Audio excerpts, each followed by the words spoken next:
Hi friends, weekend நான் என்னெல்லாம் காய்கறி வாங்கியிருக்கேன், அப்புறம் ஃப்ரூட்ஸ்லாம் கொஞ்சம் வாங்கியிருக்கேன். அதெல்லாம் பார்க்கலாம் வாங்க. நான் இந்த மாதிரி ஸ்ட்ரீட் சைடில் வந்து பார்த்தீங்கன்னா மூட்டை மூட்டையாக வந்து எடுத்துகிட்டு வந்து கவரில் போட்டு தான் விற்பாங்க இந்த அக்காங்க. ஸோ அவங்கக்கிட்ட தான் நான் எப்பவுமே வாங்குவேன்.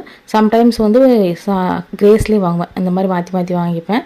நல்லா ஃப்ரெஷ்ஷாகவே இருக்கும். கேரட்டு, பீன்ஸு, கத்திரிக்காய், அதுக்கப்புறம் நூக்கல், சௌ மாங்காய், லெமனு, சின்ன வெங்காயம் சின்ன உருளைக்கிழங்கு, இஞ்சி, அதுக்கப்புறம் கோஸு, வாழைக்காய், இதுதான் இந்த வாரத்துக்கு வாங்கின காய்கறிகள் எல்லாமே.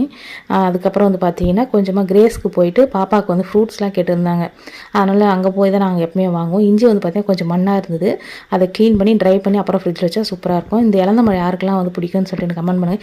இப்போ வந்து பார்த்திங்கன்னா இது பச்சையாக இருக்கும்போது சூப்பராக டேஸ்ட்டாக இருக்கும். அப்புறம் கமலா ஆரஞ்சு, அப்புறம் பாப்பாவுக்கு பிடிக்குமென்னு சொல்லிட்டு கற்பூர வாழை, இலக்கி, பப்பாளி பழம், அப்புறம் கொய்யாக்காய் வந்து பார்த்திங்கன்னா ஒரு 4 கொய்யாக்காய் 1/2 கிலோ வாங்கியிருந்தோம். 3 எடுத்து ஃப்ரிட்ஜில் வச்சுருக்கேன். எனக்கு பழுத்து போனால் பிடிக்காது. அதனால் பார்த்தீங்கன்னா ஃப்ரிட்ஜில் வச்சுருக்கேன். அப்புறம் புதினா, கொத்தமல்லி, அப்புறம் கார்ன், இது எல்லாமே கிரேஸில் வாங்கினது. இந்த வீடியோ பிடிச்சா மறக்காமல் லைக் பண்ணுங்கள்.